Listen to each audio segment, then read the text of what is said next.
Boko Haram threatens our lives, our future, our country. But These public information advertisements appear on Nigerian state TV every day. Your support so far has been critical. We are Nigerians. A message from the State Security Service. No wonder they're paranoid. The very day the schoolgirls were kidnapped, a huge bomb exploded in Abuja. Another went off 2 weeks later. They were claimed by Boko Haram and they killed around 100 people. Just after the bombings, the government informed local shantytown residents that it would be demolishing their neighborhood. The two bombs went off about 2 minutes walk from where I am now. The demolitions that are happening here are causing a lot of local friction. They're trying to clear people out because the authorities believe that there are Boko Haram suspects living here. We expect that the authorities do not want us to be filming here, but we're going to have a go. Those who live in these lean-tos have shops and businesses here. Their market's already been destroyed. They were given less than 10 days' notice of this. Many aren't from around here. They've been displaced by the war with Boko Haram in the north. The government says this settlement's illegal.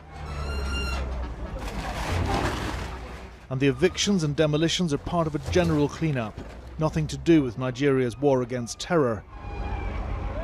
The now homeless locals don't buy that. Why do you think the authorities are destroying this place? The issue, it came because of the reason of Boko Haram. Boko Haram is a kind of misnomer. Nobody understands the kind of Boko Haram because of the bomb blast. And Boko Haram are somewhere else. Nobody can identify who is a Boko Haram. It is a terrorist group. It is a terrorist organization. Maybe it has a link, international terrorist. Wait. The issue is this. The security and the life of property of the people rely 100% on the government. The government needs to protect people. The police, the army and state security services then pounced on us. Eventually, we were evicted ourselves. You don't have ID card. Watching those demolitions with us, a prominent anti-corruption activist who says extreme poverty, extreme corruption and extremism are linked. So what's your take on what we just saw down there? I wonder if this is sustainable. So if the idea is to then basically demolish every shanty town in Abuja or Lagos or wherever where they might be, how sustainable is that in actually dealing with the actual problem? Well, I mean, presumably, if poverty, extreme poverty, is one of the root causes of recruitment into an organisation like Boko Haram, they're exacerbating the problem.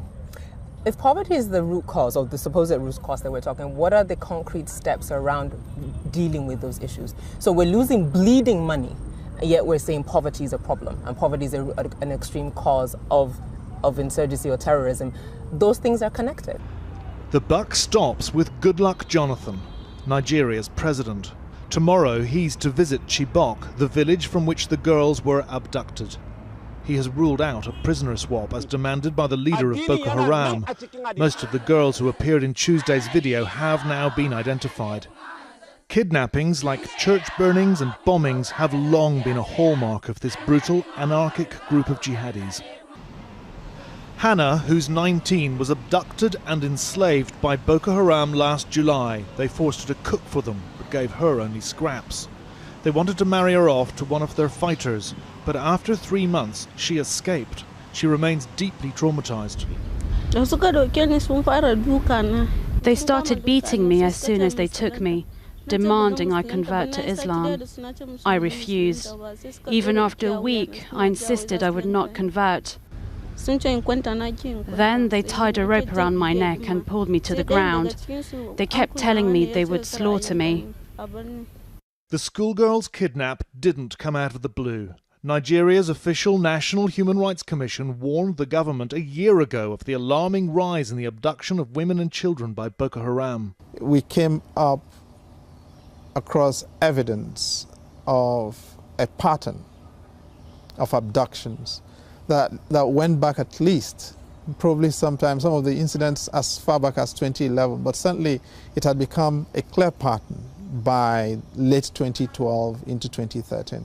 I'm not a fortune teller, and that's not the role of the National Human Rights Commission. But it was clear that abductions were taking place, and something needed to have been done about it. Exactly a month after the Chibok girls were taken, Nigeria has failed to get even one of them back.